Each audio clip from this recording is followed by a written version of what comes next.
আসসালামু আলাইকুম বন্ধুরা, তোমরা সব কেমন আছো? আশা করি তোমরা সব ভালো আছো। আমিও খুব ভালো আছি। আমি আজকে একটু তাড়াতাড়ি উঠে পড়েছি, 4:45টার সময় উঠে পড়েছি। রোজই 5টায় ওঠা হয়, অ্যালার্ম দিয়ে রাখি মোবাইলে। তা আজকে একটু তাড়াতাড়ি উঠে পড়েছি। সকালে উঠে আমি ওপরে চলে এসেছি, ছাদের ওপরের ঘরটা পরিষ্কার করব। তোমরা পুরো ভিডিওটা দেখতে থাকো।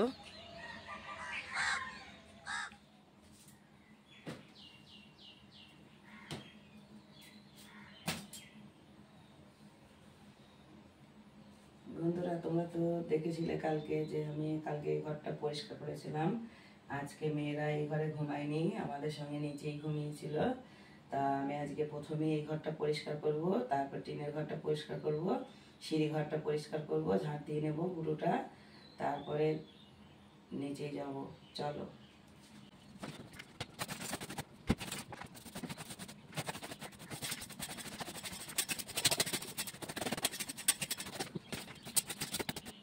আমার খাটটা ঝাড়া হয়ে গেছে, এবার আমি নিচেটা ঝাড় দেবো।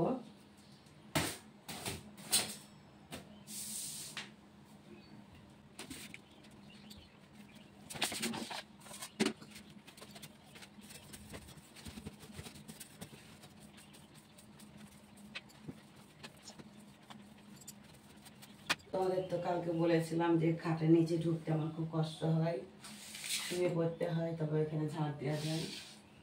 তাই আজকে তোমাদের সঙ্গে এটা শেয়ার করলাম। তোমরা না দেখলে হয়তো বিশ্বাস করবে না, তাই আজকে তোমাদেরকে দেখালাম আমি খাটের নিচে ঝাঁট দিলে কতটা কষ্ট হয়। একেবারে শুয়ে পড়তে হয়, উঁচু হয়ে ঝাঁট দেওয়া যায় না। আর কালকে তো এইগুলো মুছে নিয়েছিলাম, আজকে আর মুছতে লাগবে না, নোংরা হয়নি।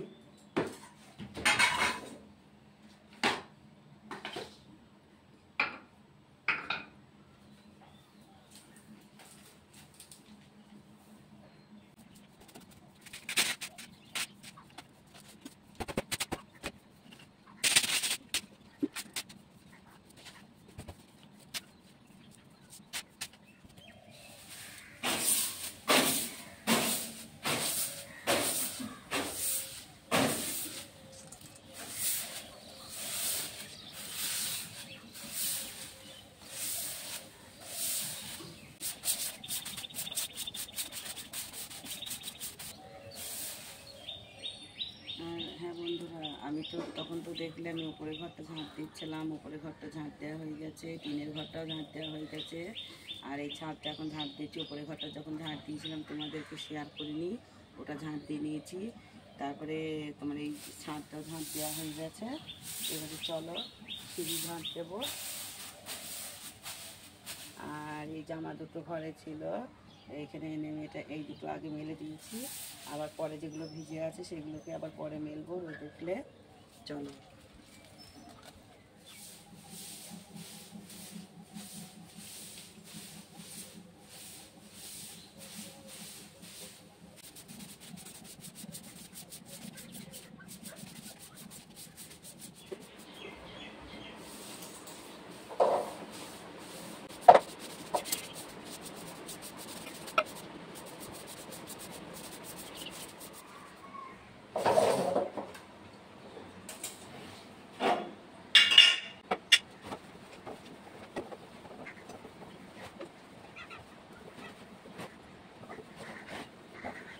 মুছে নিয়েছি পরিষ্কার করে। এবার আমি রান্নাঘরটা ঝাঁট দিয়ে পুরো মুছে নিয়েছি, পুরোটাই পরিষ্কার। এবার চলো আমি থালাবাটিগুলো মেজে নিই।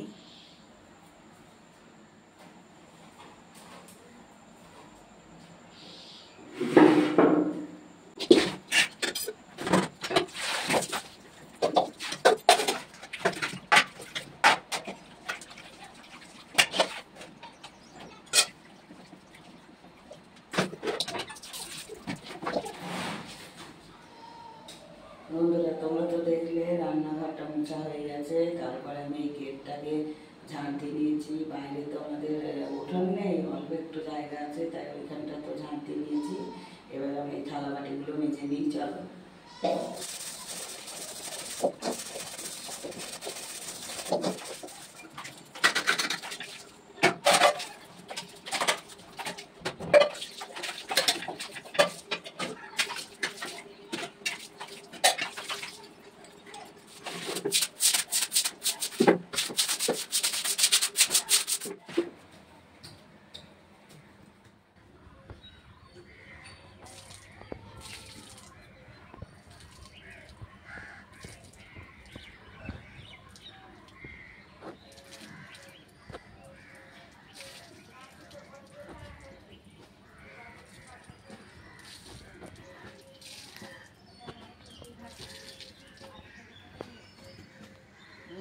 এখন তো দেখলে আমি নিজেই থালাবাটি মাজছিলাম, থালাবাটি মাজার পরে সব কাজ হয়ে গেছে। আমার কলের পাটটা ধোয়া হয়ে গেছে। আমি ব্রাশ করেছি, ব্রাশ করে চাটা খেয়ে এগুলো ভিজিয়েছিলাম, ভিজিয়ে কেচে নিয়ে এসেছি, কেচে এগুলো পরে এসেছি, আমি মেলে দেবো। চলো।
বন্ধুরা, তোমরা তো কালকে দেখলে, কালকেও মাংস রান্না করেছিলাম, আর পটল আর চিংড়ি মাছ করেছিলাম, আর আজকেও মাংস বার করলাম, ফ্রিজে ছিল এটা, তাই আজকেও মাংস হবে। আর ছোটো মেয়ের শরীর খারাপ, ওর জন্য এই যে 4টে বাটা মাছ নিয়েছি, কলা দিয়ে রান্না হবে। আর কালকেকার লাল শাক আছে, কালকে তো রান্না করে নিয়ে আজকে ওটা রান্না করব, ভাজবো। আর পুঁই শাক কচু দেখি, যদি মেয়েরা বলে খাবো, তাহলে বড় মেয়ে, তাহলে পুঁই শাক কচু রান্না করব। চলো এবারে আমি সব কাজ মাছ করবো আর তোমাদের সঙ্গে শেয়ার করব।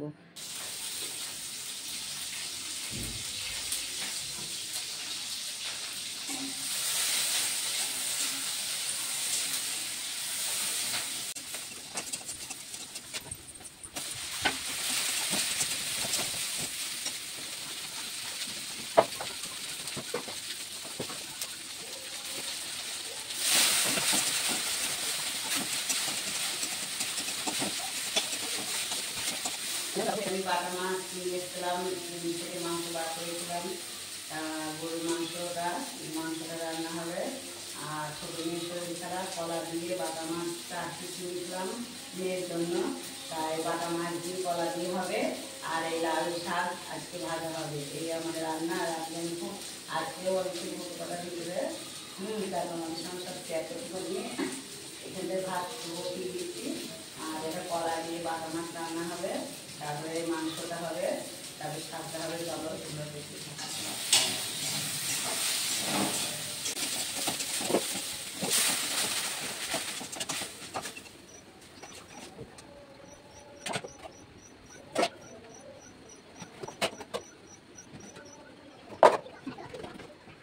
বন্ধুরা, এই যে আমার আদা রসুন বাটা ছিল, এটা শেষ হয়ে গেছে। আজকে নতুন করে আবার মশলা করে নেব। আর যেটুকু ছিল একটা তরকারি চাপিয়ে দিয়েছি, কলা রান্নাটা, কলা হচ্ছে বাটা মাছ, এটা চাপিয়ে দিয়েছি, এই মশলায় হয়ে গিয়েছিল। আর এই মাংস রান্নার জন্য লাগবে, তাই চলো।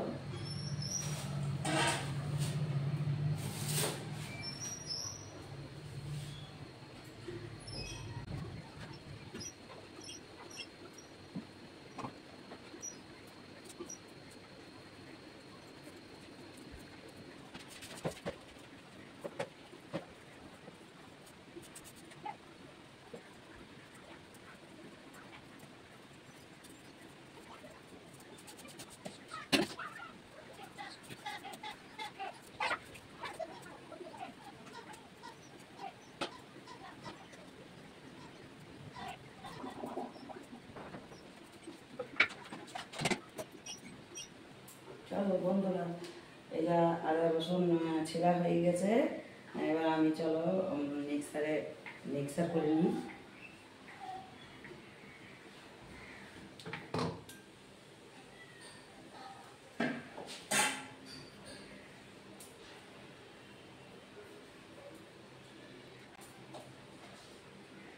বন্ধুরা, তখন তো বললাম আমি আদা রসুন কাটা হয়ে গেছে, মিক্সার করবো, কিন্তু আমার এই যে মশলা পেশা হয়ে গেছে, এক কোটো পিষে নিয়েছি। যে কদিন হয় রান্না ফ্রিজের মধ্যে রেখে দেবো। চলো তাহলে এটা দেখি।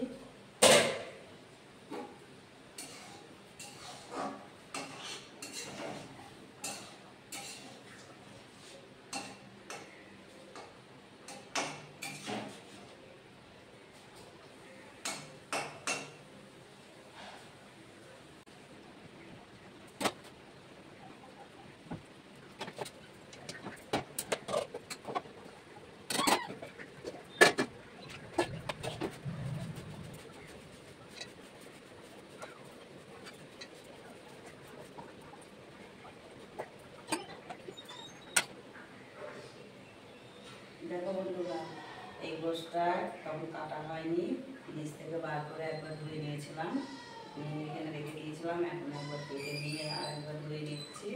চলো তরকারিটা চাপিয়ে দিই। এটা হয়ে গেছে, আর ভাতটা প্রায় হয়ে এসছে। এবার নামিয়ে নেবো ভাতটা।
এখানে পেঁয়াজ দেওয়া হয়েছে, হলুদ দেওয়া হয়েছে, লঙ্কা দেওয়া হয়েছে, আর জিরে দেওয়া হয়েছে। এবারে আদা রসুন বাটা দেব।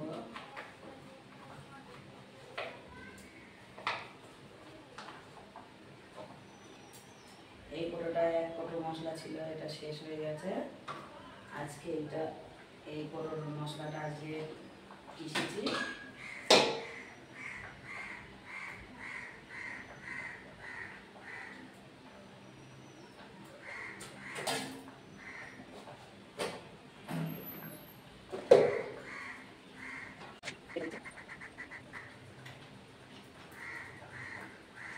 পরিমাণ মতো তেলটা দিয়ে দিয়েছি, সব মশলা দেওয়া হয়ে গেছে। এবার মাখিয়ে নেব।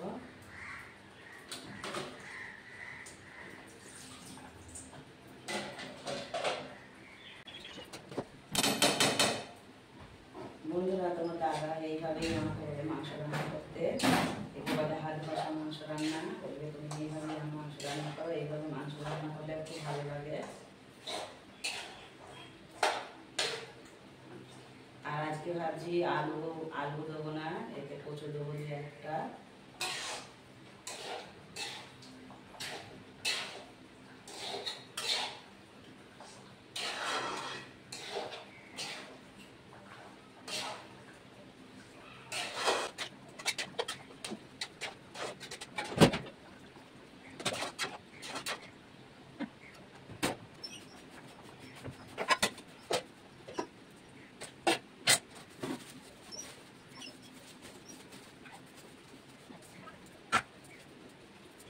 বন্ধুরা, তাহলে চলো আমি ভাতটা নামিয়ে নিয়ে লাল শাকটা কেটে নেবো।